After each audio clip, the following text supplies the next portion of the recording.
The Pats, they go down to Miami and do something that they haven't done since 2019. Win a football game. Let's break it down. This is Locked On Patriots.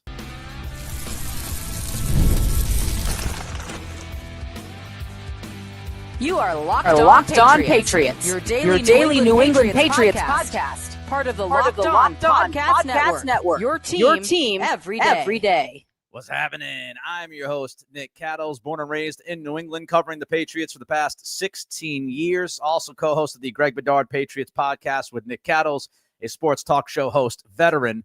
A rough day for the defense leaves us with more questions than answers, and we have to discuss the amount of yellow flying out of that field today down in Miami. But first, Drake Maye leads his team to victory, and you have to love what you saw from the second-year quarterback. We appreciate you joining the show, making us your first listen, and for being an everydayer. The Locked On Patriots podcast, a proud partner of the Locked On Podcast Network, your team every day. The Patriots win 33-27 down in Miami. Again, this is the first win for the Patriots down in Miami since 2019 when Antonio Brown was catching a touchdown from Tom Brady. It's been a long time. And this game was absolutely freaking bananas. It was chaotic. I think we had everything in this game. We had missed extra points. We had a 53-yard field goal from the guy who missed 2 extra points. We had 2 special teams touchdowns. It was wild. It looked like the Patriots were about to give up the game-winning touchdown, and all of a sudden we find out that Achane steps out of bounds, get a second life, a second breath, and what do you know? The Patriots end up winning the football game. Let's start with the offense. Let's start with Drake Maye. The Patriots put up 26 points offensively on the board. When you take away the special teams touchdown, the offense put up 26 points on the board against this Miami defense. Now, some of it, yes, has to do with the Miami defense. Miami is not good defensively. We saw it last week against the Indianapolis Colts. Daniel Jones looked really good against that defense. They lost one of their starting corners, Storm Duck. So we expected the Patriots to be able to move the football. I don't know if we expected 26 points and at the end of the day, 33. My prediction was 23-20. Patriots winning by a field goal. They win 33-27, so they win by 6. This was a combination to me of 2 things. Miami's defense isn't very good, and I thought the Patriots played well offensively, and especially Drake Maye. Drake Maye has responded with this win today. We can sit there, we could talk about, is there too much on his plate? He's a little too jittery in the pocket. What's going on with Maye? He doesn't look comfortable. Is this offense too much for him to learn? He went out there on the road today and put together a very good football game.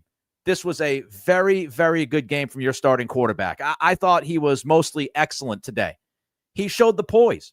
We hadn't seen the poise from beginning to end of a game, especially last week against the Raiders. After he threw that interception, everything kind of went haywire for him, and things fell apart for the offense. Things fell apart for Maye.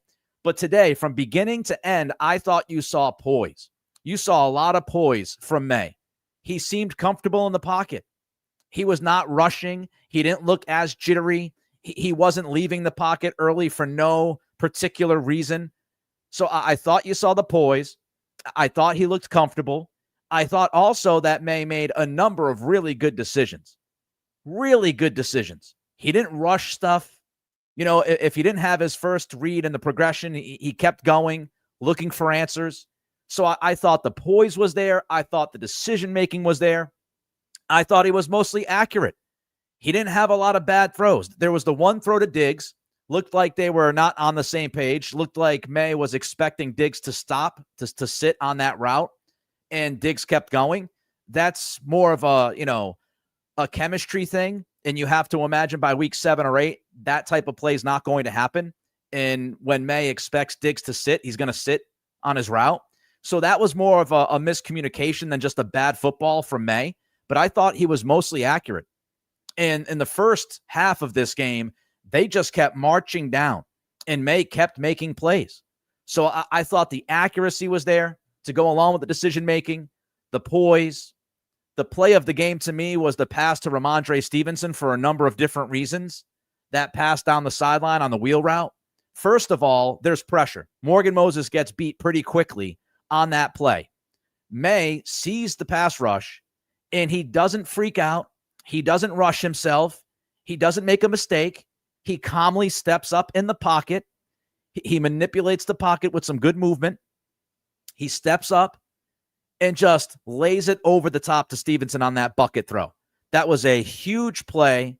It was a fantastic play by Drake Maye because he kept his calm and he delivered a very accurate football downfield to his running back. So that play was fantastic. And I also thought the touchdown to Kayshon Boutte, that is a great throw.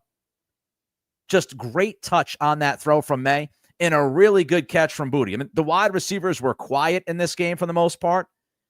Maye spread the ball around a lot. There was a lot to Stevenson. There was a couple of screens to Henderson, but he involved the tight ends. So it wasn't a big wide receiver day.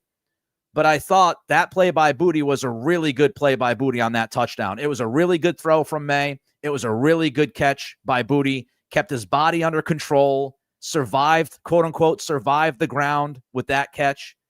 So Maye was mostly excellent. 19 of 23, only 4 incompletions, and one of them was that miscommunication with Diggs. 230 yards, 2 touchdowns, no interceptions, no turnovers. His passer rating was 137.3. So no turnovers. Took care of the football and scrambled when he needed to scramble. Got some extra yards with his legs.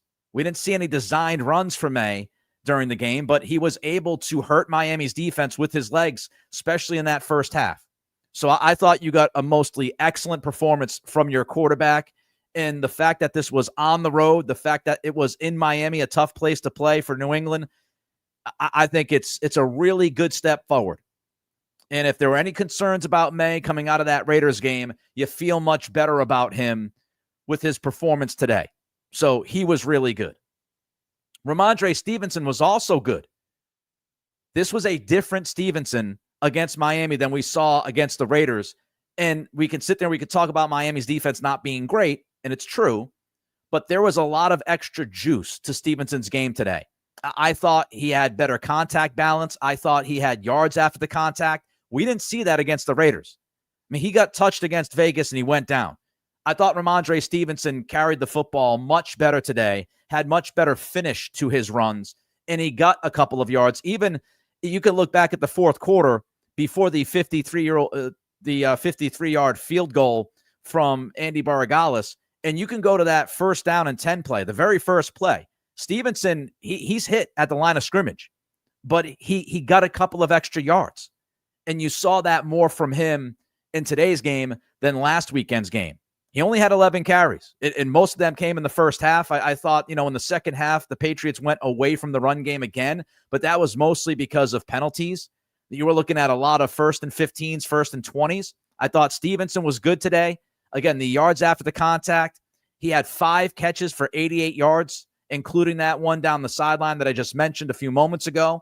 So he was an impact player in the passing game today when you needed him to be. So Stevenson had a good game. He had that juice. In the first half, the Patriots had more than 100 rushing yards. They ran the football down the Dolphins' throat.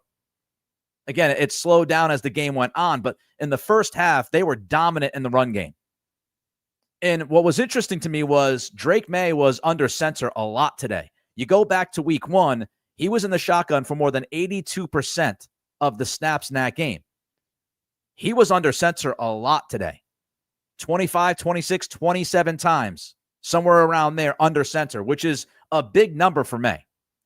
Patriots were good on 3rd down. They were 7 for 12 on 3rd down. Usually when you're successful on 3rd down, you're going to have a successful day on offense, and they did. So 7 for 12 on 3rd down. And I think their 3rd down success was because of how good of a job Maye did on 2nd down. There were a lot of 2nd and 12s and 13s and 15s in this game. There were 1st and 20s. And Maye took the profit on those plays. He would take 5, 6, 7, 8 yards on that 2nd down. He would turn a 2nd and 12 into a 3rd and 5, 3rd and 6, instead of trying to get it all back at one shot. He managed the game very well on the 2nd down and longs and the 1st and longs, and he gave his team a chance because he took some of the checkdowns. He took some of the easy stuff underneath, And that helped your third down offense because now you're looking at third and manageable instead of third and 13 because your quarterback wanted to get everything in one shot. So the second down in medium, the second down in long decisions, the first and long decisions by Maye were fantastic. You had some well-timed screens from Josh McDaniels against Miami blitzes. That worked out well. And I just thought overall, Maye he was very, very steady. He was very steady today. No matter what the down and distance was, he kept his cool and he played good football. All right, a very tough day for the defense. Again, we'll talk about what went wrong on that side of the ball. We'll break it down coming up next. This is Locked On Patriots, part of the Locked On Podcast Network, your team every day. This episode is brought to you by PrizePicks, the daily fantasy app where making the right call can actually pay off. You and I make decisions every day, but on PrizePicks, being right means cashing in. With football back, PrizePicks is the simplest and fastest way to get in on the action. Just pick more or less 2 to 6 player projections, and you can turn your takes into real prizes, all in less than 60 seconds. PrizePicks, it's awesome. It's quick. It's easy. Honestly, could be your favorite way to follow along with the football. You can check out the projections like Josh Allen, more or less than 270 passing yards, Saquon Barkley, more or less than 1 rushing touchdown. And you can get in on the max discount. Like September 21st, the week from today, Patrick Mahomes, a half a passing yard. Check out that max discount. Download the PrizePicks app today and use code LOCKEDONNFL to get $50 in lineups after you play your first $5 lineup. That's code LOCKEDONNFL for $50 in lineups after your first $5 play. PrizePicks. It's good to be right. It's good to be right. It was a tough day for the defense again. It was a tough day for those guys on that side of the ball again. They had a tough day against the Raiders last week, and they had a tough day today. Not as many big plays, not as many explosives, but still, they gave up a bunch of yards in the air, and they had a tough time for most of this game. I will give them credit. The defense came up with some big-time plays late in the game to walk away with the W. Now, yes, they were just about to give up the game to Achane when he stepped out of bounds. But you can look at, the Mapu interception, for example. Huge play. Led to the Patriots field goal to go up by 6. Harold Landry's sack before Marte Mapu and his interception. Harold Landry gets in on third down and gets a sack. And then, of course, the final play of the game for Miami's offense, your big ticket item in the offseason in free agency, Milton Williams, he closes the game down with a sack. So you did have some big plays in the fourth quarter, but this defense has to be better. If this defense doesn't get better, this team's in trouble. So we got to look at some of the things defensively that weren't there for the Patriots for some reason. They got almost no pressure in the first half. I don't think they touched Tua Tagovailoa in the first half. They didn't get close to him. And that was surprising to me because we talked about going into this game, the offensive line of the Dolphins. They were going through all those injuries. They had a new right side of the offensive line. And you thought against a couple of backups, the Patriots pass rush would be able to do some damage. You thought that Landry would be getting in the backfield consistently. Well, that wasn't the case. The Patriots had no pressure in that first half, and Tagovailoa was in a rhythm. Tua was in a rhythm. Things were easy for him. He was super comfortable in the pocket because he wasn't getting rattled. He wasn't getting chased. He wasn't getting touched. So no pressure in that first half. And Tua was able to, the final 2 drives in that first half get touchdowns, and he just ripped you apart for most of this game. He really did. And it was because he was in that rhythm. And we talked about it going in. We talked about it previewing this game. If you want to get to Tua, you've got to get to Tua. That's how you make him shaky. You get pressure on him. You hit him. He's not a super athlete, as you saw when the Patriots did get some pressure. So that's how you try to combat this Miami offense that is so fast and pretty precise, always leaning on the timing of plays. That's how you get to Miami, is you've got to hit Tua. And they did not do that. The Patriots defense did not do that in the first half. And it's a tough situation for the defense because you want to get pressure, but you're not going to blitz nearly as much as it did last week against the Raiders Because if you blitz, now you're asking your corners to cover Tyreek Hill and Jalen Waddle. You're asking those guys to cover man and go one-on-one. And it's you don't have Christian Gonzalez. You might have been able to play the Dolphins offense differently today if you had Christian Gonzalez, because you could probably send more pressure, but you don't want to send extra pass rushers because that's going to leave you vulnerable on the back end. So you're kind of stuck. You're stuck because you're not getting pressure with your 4-man rush today, and you don't want to send extra guys to try to get that pressure. You don't want to go too overboard, try to create pressure, because that's going to leave you susceptible if you don't get home. So that was the tough part for the Patriots in their pass rush today. Because if you get too aggressive against this team, that's going to backfire. I will say that their pass rush was better in the second half. I think they ended up with 4 or 5 sacks today. In the second half, their pass rush was better. And I thought their defensive line played better in the second half. And we talked about it a little bit earlier, the big plays in the fourth quarter, Landry with the big sack. You had Williams with the big game-ending sack. So you did start to get some pressure in the second half. And, it wasn't always looking the same for Tua. So it did get a little bit better as the game went on. What got much better as the game went on was the Pats' run defense. In the first half, they were getting gashed. They got gashed by the run. And the Dolphins were averaging like 9 yards a carry. I mean, they were absolutely dominant on the ground in the first half. In the second half, that changed. And the Patriots defense was good against the run. They made some adjustments. They also changed some personnel. Anthony Jennings played more in the second half. I don't think that's a coincidence. We know that Jennings, if there's one thing Jennings can do, it's stop the run. It's play the run on the edge. And so I don't think it's, rocket science, but it was a nice adjustment by Mike Vrabel and the coaching staff and Zach Core, who called the defensive plays today. Nice adjustment to get Anthony Jennings out there in the second half. And I thought Jennings helped your run defense, especially early in that second half. And the yards weren't as easy to come by for the Dolphins on the ground in the second half. So you made some of those adjustments.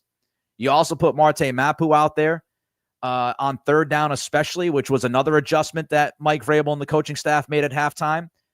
Obviously, Mapu comes up with the huge pick, but then he also got exposed one-on-one against Achane, which led to the almost game-winning touchdown. Thankfully, Achane stepped out of bounds. So the staff did make some adjustments at halftime, but the defensive line played better in the second half against the run. And again, they got more pressure in the second half. And you did a good job on third down. Now, of course, you got to do better on first and second down, but Miami was 4 of 10 on third down. So the Pats did a pretty good job on third down defense today. We talked about the Patriots, who were 7 for 12 on third down. Miami was not nearly as effective on third down, going 4 for 10. So the Patriots did do a pretty good job on third down. I have no idea how Tyreek Hill made that play downfield. Alex Austin was completely lost. He did not track the football. That was a brutal play.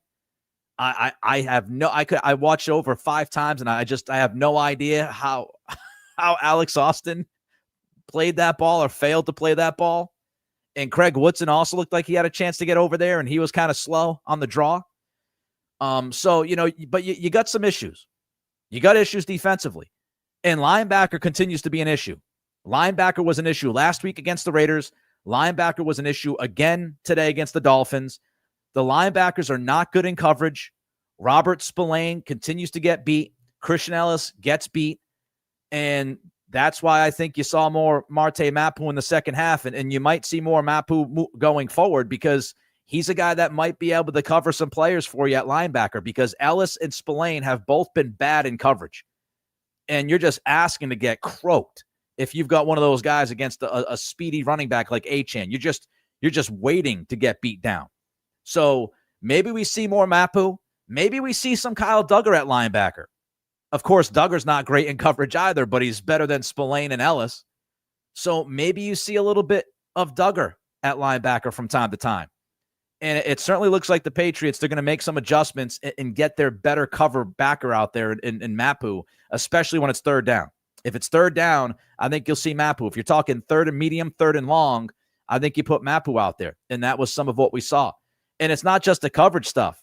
The linebackers were also missed tackles, another issue, right? Missing tackles left and right. Mapu one-on-one against Achane on that play in the fourth quarter. Spillane had that tackle where he tried to drive the shoulder into the dude, but didn't wrap up. That was awful. So linebackers a problem. It's a problem in coverage, and it's been a problem when it comes to tackling. And your four-man pass rush has not been consistent. So there are a number of things defensively that the Patriots need to button up. They need to be better on that side of the ball. There's no doubt. And they need to be better in special teams. They got the touchdown from Antonio Gibson today, but they've got to be better on special teams as well, giving up the punt return when you had, Brennan Schooler and Charles Woods not be able to take Washington down. That was less than ideal. Now, thankfully, Gibson comes right back and gets it back for you with his kickoff return touchdown. But, there are some issues here. There are some issues. All right, don't forget to throw that thumb up if you're watching us on YouTube right now. If you're watching live, give us that thumbs up. It helps us with the algorithm. If you're watching on demand, you can still give us that thumbs up. Throw a comment in. What are your thoughts? Patriots with their first win in Miami since 2019. I want you to throw some comments down in there. Let me see what you're thinking about this game. Don't forget to like. Don't forget to comment. And don't forget to subscribe. We are now over 6,000 subscribers. Let's keep pushing. I have a competition with these other Locked On podcasts. Patriots fans, we need to show out, show up, subscribe. So like, comment, and subscribe. All right. One of the most surprising aspects of this season so far, and many other takeaways that I have from this game coming up next as we continue with today's episode of Locked On Patriots, part of the Locked On Podcast Network, your team every day. This show is sponsored by BetterHelp. We all turn to some funny places for advice. Your barista, your barber, maybe even a random stranger in the bathroom.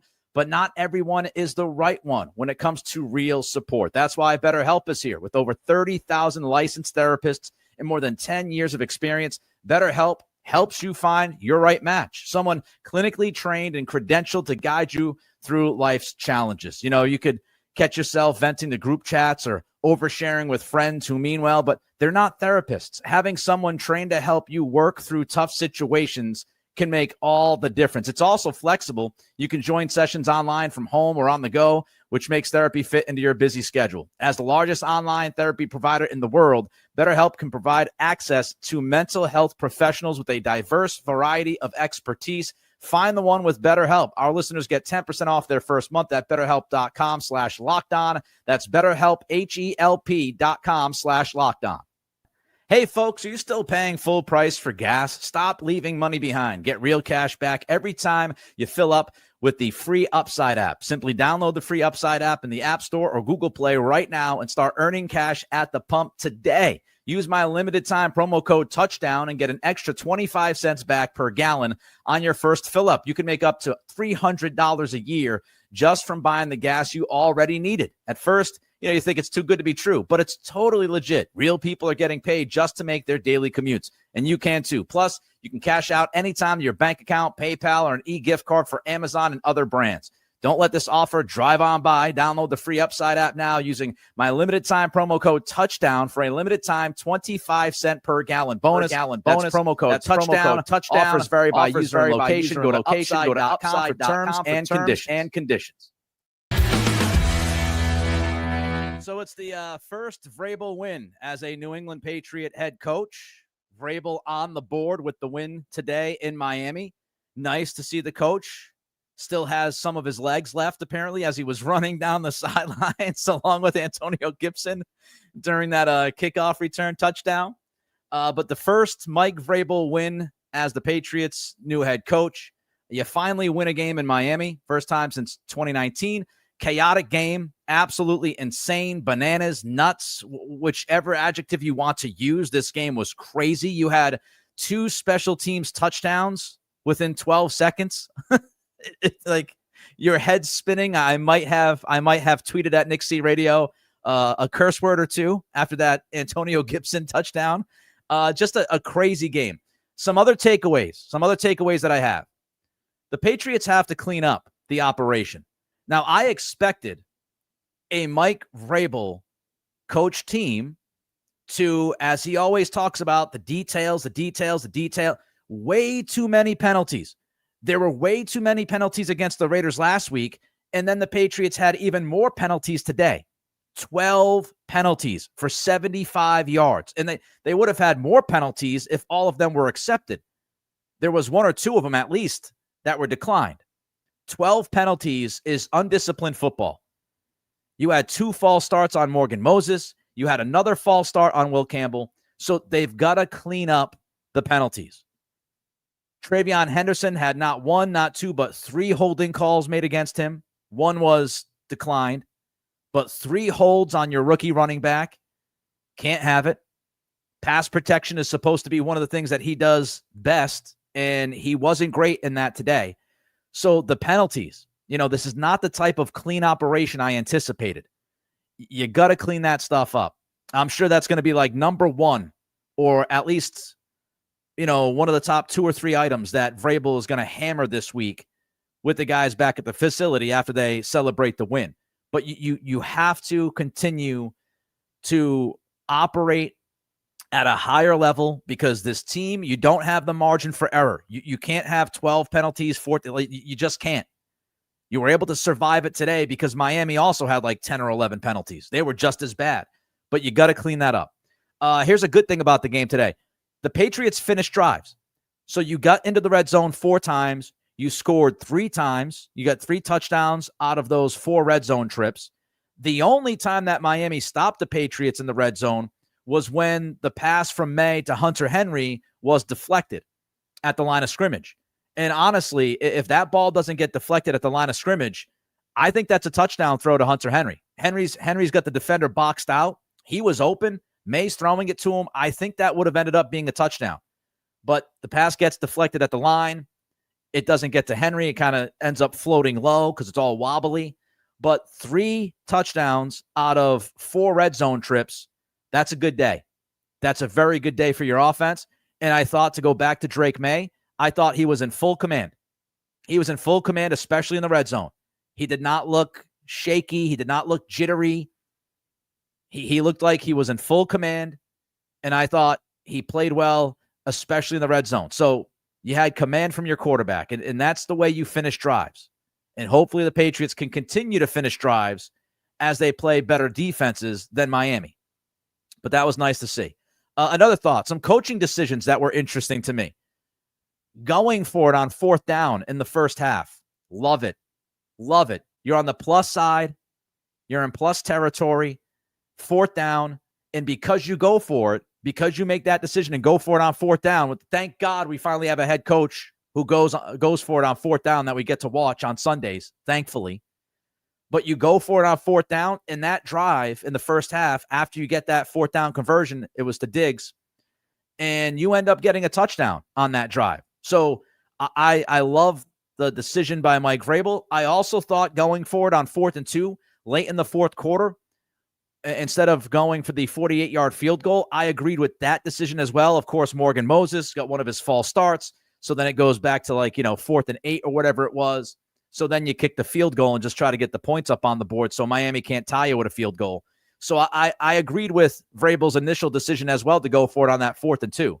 But Moses, false start, jumps, not good enough. Josh McDaniels, I thought he had a pretty good day.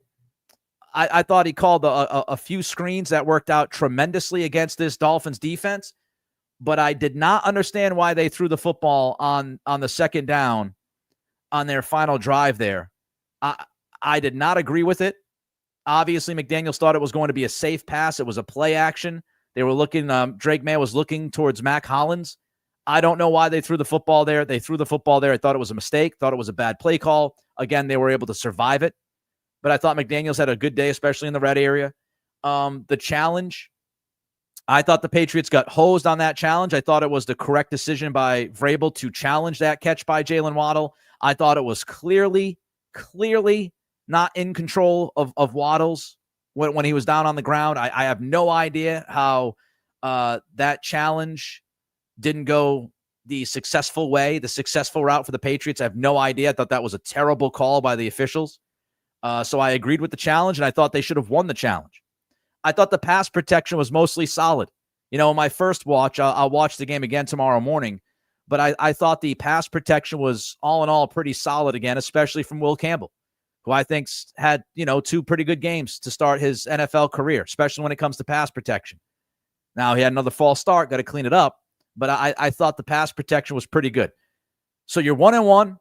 You get the win down in Miami, but you still have a lot that you need to button up, and teams are supposed to get better as the year goes on. So I would imagine that they will button up some of these things. But to get a win down in Miami after that second half against the Raiders, that's a step in the right direction. Now you get ready for Pittsburgh. You come back home, and you got Pittsburgh at Gillette. All right, that wraps up this edition of Locked On Patriots. Thank you for making us your first listen, for being an everydayer, of course. You can reach out to me on Twitter at Nick C Radio. Don't forget to throw a comment in on the YouTube channel. Don't forget to hit that like button. Don't forget to subscribe and help us out. And thank you for making Locked On Patriots something that you enjoy and you check out. The NFL season, by the way, of course, is here. So you could always watch Locked On NFL, the Locked On NFL podcast with Tyler Rowland and Tony Wiggins. You can find Locked On NFL on YouTube or wherever you listen to podcasts. I'll watch the game over again tomorrow morning. Have a great rest of your Sunday. It's a victory Sunday, which is nice. And we will be back tomorrow with more thoughts on this game. Appreciate every single one of you, and talk to you soon.